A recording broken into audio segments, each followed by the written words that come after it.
refer to each other, my good friends on the other side. By the time I'm finished, you will be clear that we are not good friends.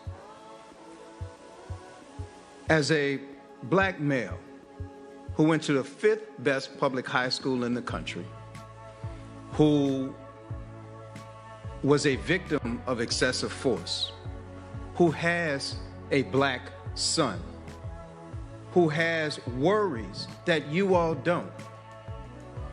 And to my colleagues, especially the ones that keep introducing amendments that are a tangent and a distraction from what we're talking about, you all are white males, you never lived in my shoes, and you do not know what it's like to be an African-American male.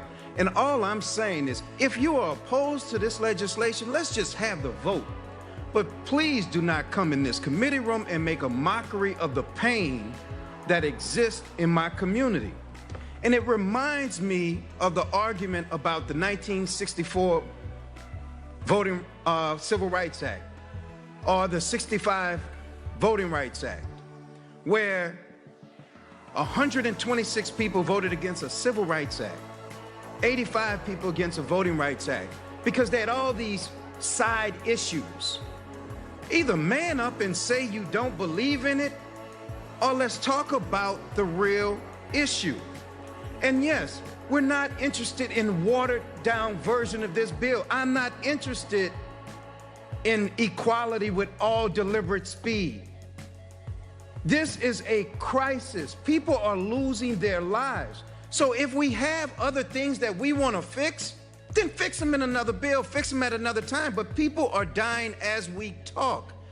So I am not interested in moving at a snail's pace. I am not interested in a watered down bill that mandates nothing. I'm not interested in studying Antifa. I'm not even interested in studying the Klan or sovereign citizens right now, because that is not the imminent threat that black men face on a daily basis. And right now, too often, it is law enforcement, those who were sworn to protect and to serve. And so all we're asking today is to deal with that. I don't mind dealing with other pieces of legislation.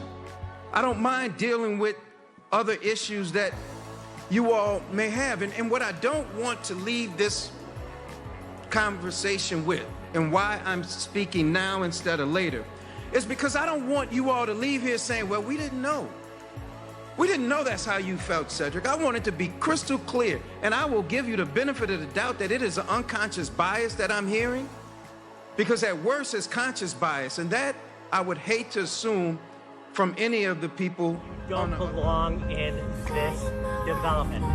Okay. What's your name? I'm not telling you. No problem. I'm going to call the gate and have you all arrested. Okay. You do not deserve to be in here. Okay. What did we even do wrong?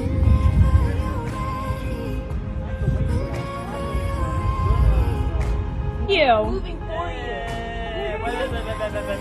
And you say you're gonna hit us. You have a problem? Because I can get my earrings. Yeah. You're gonna hit us with the car? Bring him out right now. Thank you.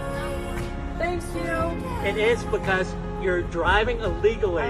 Okay, but you're coming at 15-year-olds. Saying you're gonna hit us with the car. Because you're 15 years old, you could marry in Mississippi or Alabama. This is not Mississippi or Alabama. This is Florida. It's Florida. So you're gonna hit us with the car. Don't stick your hand out. Did you threaten a child? Video. You just said you're gonna hit us I with have the it on car. video. Denial that systemic racism in America is a problem. Here are some of Trump's top officials. I don't believe in systemic racism. The American system is the best system ever devised for mankind for history. Do you think systemic racism is a problem in law enforcement agencies in the United States? No, I don't think there's systemic racism. Is America systemically racist?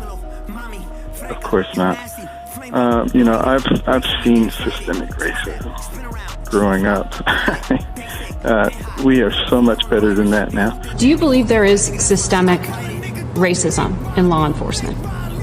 I think there's racism in the United States still, but I don't think that the law enforcement system is systemically racist.